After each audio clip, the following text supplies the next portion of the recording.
Okay, this is a short video to demonstrate gene expression. Here we have the DNA molecule. Hopefully now you're recognising its double helix shape. Two strands, which we'll describe as anti-parallel. This strand in the bottom starts with a phosphate, so we should know that that's going to be the 5 strand, making this the 3 end. And the other side starts with the deoxyribose sugar, so that will be the 3 end, making this the 5 end. The nucleotides are connected between the different strands with hydrogen bonds between complementary bases. The nucleotides in the same strand are joined together with a sugar phosphate chemical bond, and this together forms the sugar phosphate backbone. So we'll just draw the sugar phosphate backbone. The genetic code here is what the cell is going to use to code for a protein.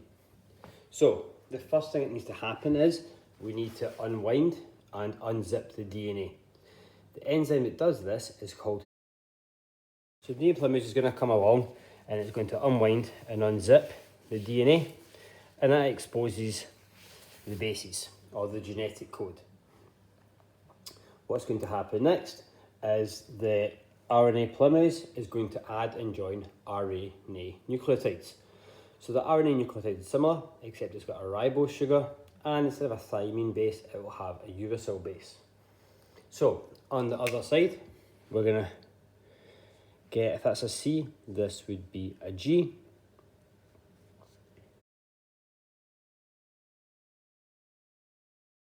What I'm doing right now with the pen is what the RNA polymerase is going to do. It's taking 3 RNA nucleotides and it's using complementary base pairs to join them against the DNA template. It then joins the nucleotides together to form a strand of RNA. Note this is the 3 end, so this is the 5 end of the mRNA. So what we're doing here is we're joining nucleotides always to the 3 end of the new strand. So when the RNA polymerase has finished, the primary transcript of mRNA detaches from the DNA and the hydrogen bonds can reform and the DNA will join back up. So we'll re-zip and rewind. And that's as done with the DNA. This first molecule that we've made then is called the primary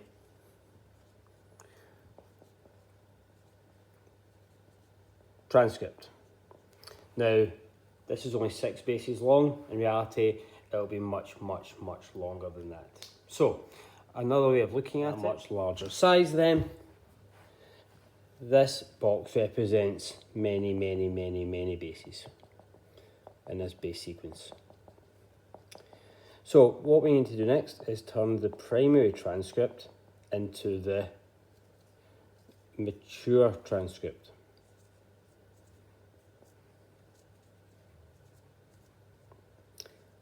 To do that, a process called RNA splicing takes place.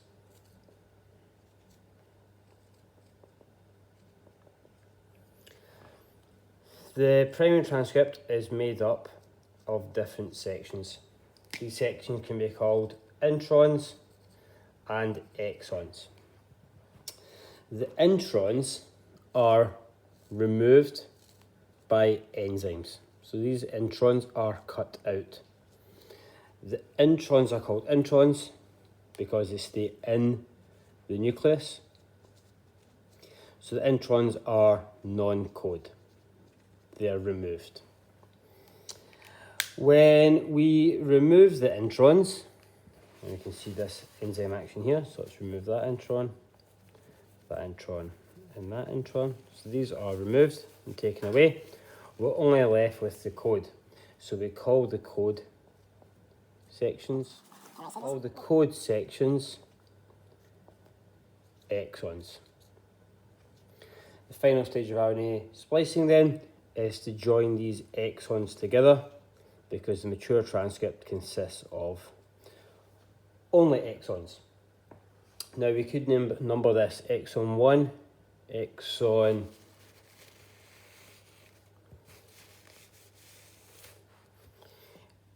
exon 2, exon 3, exon 4, exon 5, exon 6. So this mature transcript has exons 1, 2, 3, 4, 5, and 6. We can actually make different mature transcripts from the same primary transcript depending on which exons are retained. We don't have to keep exon 6. So this would be a shorter mature transcript. Or we don't have to retain exon 1. So again, we've got a third version.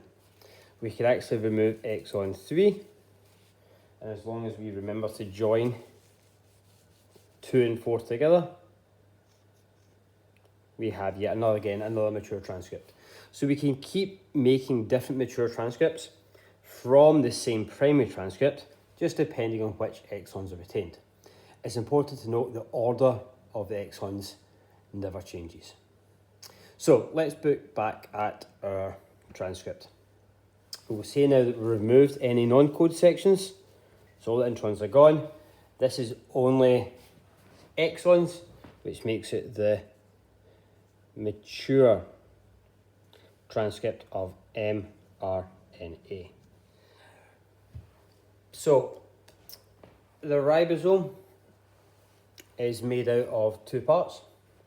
It's made out of rRNA and it's made out of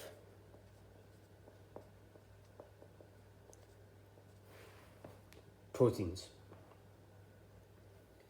So we've covered transcription in nucleus, we've covered RNA splicing. The next and final step is translation, and this happens at the ribosome. Okay, so the mature transcript of mRNA arrives at the ribosome, and the way this works is it's read 3 bases at a time.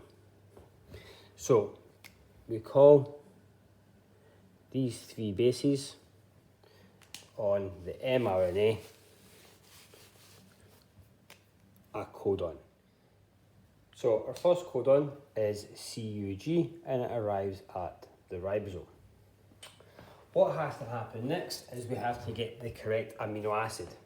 So another molecule of RNA called tRNA, which has the correct amino acid, will come along and it will attach to the mRNA. So the marble represents the amino acid. The tRNA also has 3 exposed bases, and this matches because of complementary base pairing with the codon, so we call this the anticodon. The one that will match with this will be CUG. So if this anticodon was different, it would not be able to bind. This has to be complementary. So G, U pairs with A, G pairs with C. So that tRNA, the anticodon, can bind to the codon of the mRNA using complementary base pairs. That means the correct amino acid has been transferred to the ribosome. The tRNA, once it's left its amino acid, floats away, and the mRNA can move on to its next codon.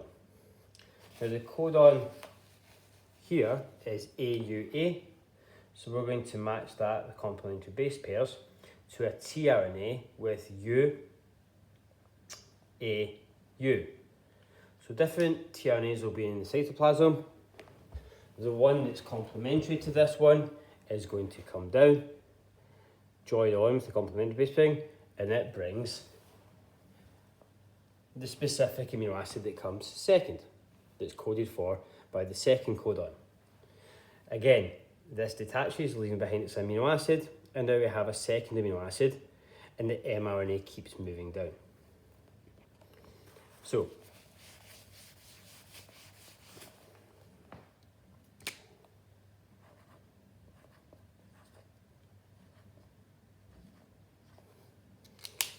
we'll do a couple more codons.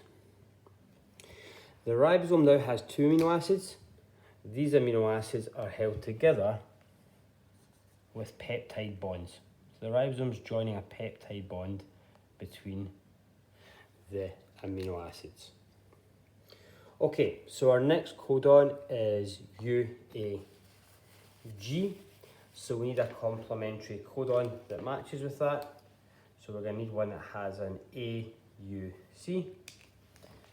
The tRNA molecule with the matching anticodon will come down with the next correct specific amino acid. Again, that's joined, so the tRNA can leave again.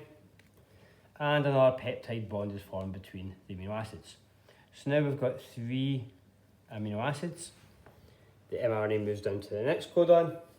This one is CUA. So we're going to need one that has a GAU.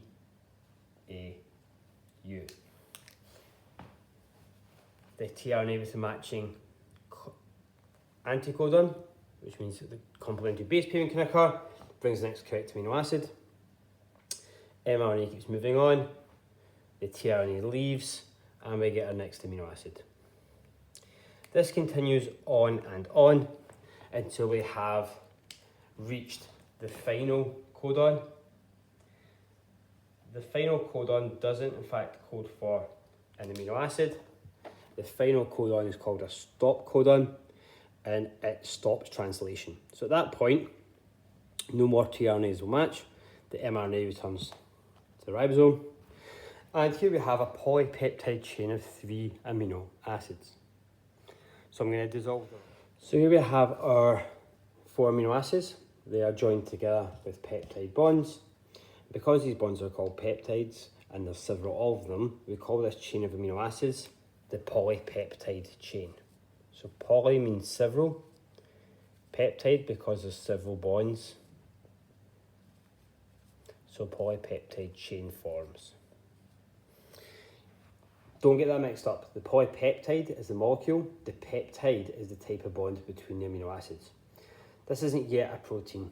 The final thing that has to happen is that certain amino acids are attracted to one another and they want to be close together.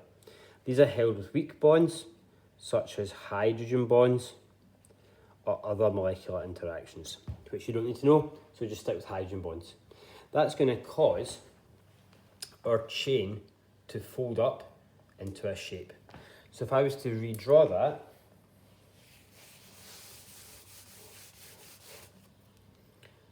this amino acid, because of a hydrogen bond, wants to be close to this amino acid. So now it's folded into that shape. That's key. We're going to use the word fold into the correct 3D shape. And once it's folded into a 3D shape, at that point, we can refer to it as a protein.